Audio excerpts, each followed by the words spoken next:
Hello everyone, इस video में pancreatitis के बारे में बात करेंगे। पैनक्रेटाइटिस के अंदर इसकी डेफिनेशन से स्टार्ट करते हैं। डेफिनेशन क्या कहती है?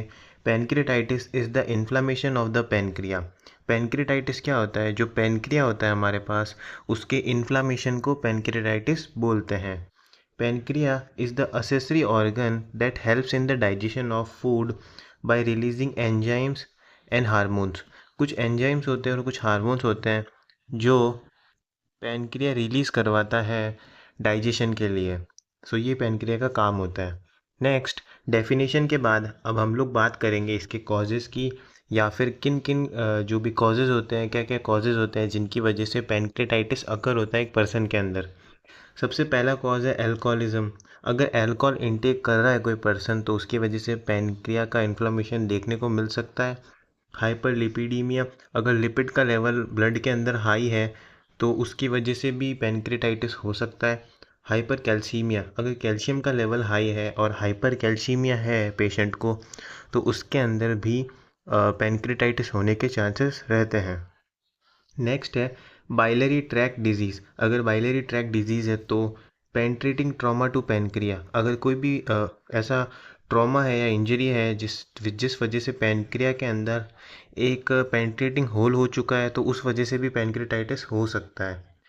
नेक्स्ट बात करेंगे हाइपर पैराथायरॉयडिज्म। हाइपर पैराथायरॉयडिज्म की कंडीशन के अंदर भी पेशेंट के अंदर पैनक्रेटाइटिस देखने को मिलता है। इसी के साथ कोलिलिथियासिस यानी कि गॉल स्टोन की कंडीशन में भी पैनक्रेटाइटिस देखने को मिलता है। पैनक्रेटिक इंजरी, अगर कोई पैनक्रेटिक इंजरी है, बैक्टीरियल और वायरल इन्फेक्शन, अगर कोई भी बैक्टीरियल और वायरल इन्फेक्शन हुआ है पर्सन को तो उस वजह से भी पैनक्रिया का इन्फ्लेमेशन देखने को मिल सकता है। इस्चेमिक वेस्कुलर डिजीज़, अगर कोई भी इस्चेमिक वेस्कुलर डिजीज़ है या फैमिली हिस्ट्री है पैनक्रेटाइटिस से रिलेटेड तो भी पेशेंट के अंदर पैनक्रेटाइटिस होने के चांसेस रहते हैं। Pancreatic surgery, use of drugs like tetracycline, estrogen and oral contraceptives, ये कुछ ड्रग्स होती है जिनके साइड इफ़ेक्ट की वजह से पैनक्रिया का इन्फ्लेमेशन देखने को मिलता है। अब बात करेंगे टाइप्स ऑफ पैनक्रेटाइटिस की, यानी कि पैनक्रेटाइटिस के क्या क्या टाइप्स होते हैं। पैनक्रेटाइटिस के हमारे पास दो टाइप्स होते हैं। फर्स्ट होता है एक्यूट, सेकंड होता है क्रोनिक। एक्यूट के अंदर क्या होता है? It is the inflammation of pancreas that occur suddenly and usually resolve in few days, यानी कि इसके अंदर पैनक्रिया का इन्फ्लेमेशन देखने को मिलता है जो कुछ दिनों के चलते वापस से नॉर्मल हो जाता है, उसको हम लोग बोलते हैं एक्यूट पैनक्रेटाइटिस। सेकंड हमारे पास है chronic pancreatitis. It is the inflammation of the pancreas that does not heal और improve, may get worse over time and leads to permanent damage, यानी कि इसके अंदर भी पैनक्रिया का इन्फ्लेमेशन देखने को मिलता है जो कि टाइम के साथ ठीक नहीं होता है और आगे चल के एक सीरियस डैमेज कॉज करवाता है पैनक्रिया के अंदर। ये हमारे पास टाइप्स थे। अब हम लोग बात करेंगे क्लिनिकल मैनिफेस्टेशंस की, यानी कि क्या क्या साइन एंड सिम्टम्स देखने को मिलते हैं एक पैनक्रेटाइटिस से सफ़र कर रहे पेशेंट के अंदर। क्लिनिकल मैनिफेस्टेशंस या फिर साइन एंड सिम्टम्स जो है उसके अंदर हमारे पास फर्स्ट है एब्डोमिनल पेन और टेंडरनेस। एब्डोमिनल पेन और टेंडरनेस हमको देखने को मिलता है। अब टेंडरनेस का मतलब क्या होता है? पेन और discomfort when affected area touch, जो भी अफेक्टेड एरिया है उसको हम टच करेंगे तो अगर पेशेंट को पेन और डिस्कम्फर्ट फील हो रहा है तो उसको बोलेंगे एब्डोमिनल टेंडरनेस। नेक्स्ट है एब्डोमिनल डिस्टेंशन। एब्डोमिनल डिस्टेंशन का मतलब क्या होता है? Swelling and becoming large by pressure from inside, अगर जो बेली है वो स्वेल देखने को मिल रही है, इनलार्ज देखने को मिल रही है तो उसको बोलेंगे एब्डोमिनल डिस्टेंशन।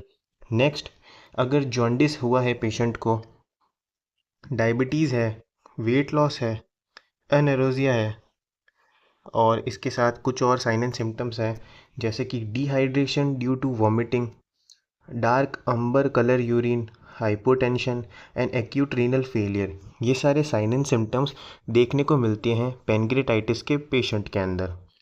अब हम लोग बात करेंगे डायग्नोस्टिक इवैल्यूएशंस के बारे में, यानी कि यहाँ पर इस केस में क्या डायग्नोसिस होता है। एमआरआई निकाला जाता है, सीटी स्कैन किया जाता है पेशेंट का and complete blood circulation test और लैब टेस्ट भी किया जाता है to detect raise level of pancreatic enzyme in blood, यानी कि ब्लड के अंदर जो पैनक्रियाटिक एंजाइम है उनका अमाउंट जो रेज हुआ है उसको पता लगाने के लिए यहाँ पर लैब टेस्ट भी किया जाता है। सो ये था हमारे पास डायग्नोसिस। अब हम लोग बात करेंगे मेडिकल मैनेजमेंट की। मेडिकल मैनेजमेंट के अंदर जो भी ड्रग्स यहाँ पर यूज़ की जाती है उनकी बात करेंगे। सबसे पहले नैरो गैस्ट्रिक सक्शन, यानी कि एनजी ट्यूब के साथ जो सक्शनिंग यहाँ पर की जाती है वो करेंगे is use to relieve nausea and vomiting, ताकि नोशिया और वॉमिटिंग से पेशेंट को रिलीफ मिल सके। नेक्स्ट है H2 receptor antagonist. H2 receptor antagonist दी जाएगी सच एस रेंटिडाइन और समटाइम प्रोटॉन पंप इनहिबिटर भी यहाँ पर दी जाती है, are given to decrease hydrochloric acid secretion, ताकि HCl के सीक्रेशन को कम किया जा सके।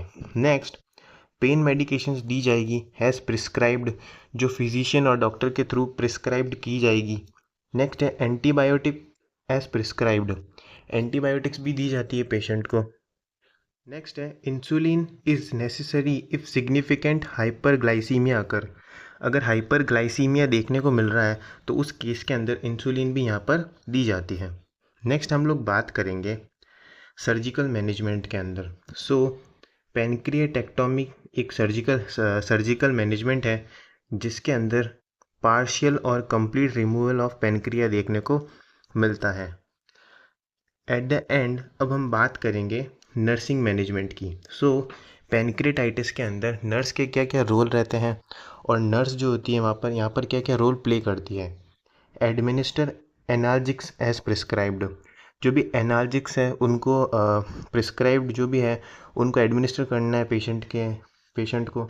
Use NG suctioning to removal gastric secretion and relieve abdominal distension, abdominal distension को रिमूव करने के लिए आपको एनजी ट्यूब से सक्शनिंग करनी पड़ती है यहाँ पर। प्रोवाइड एडिक्वेट बेड रेस्ट, एक बेड रेस्ट प्रोवाइड करवाना है पेशेंट को। नेक्स्ट है मेंटेन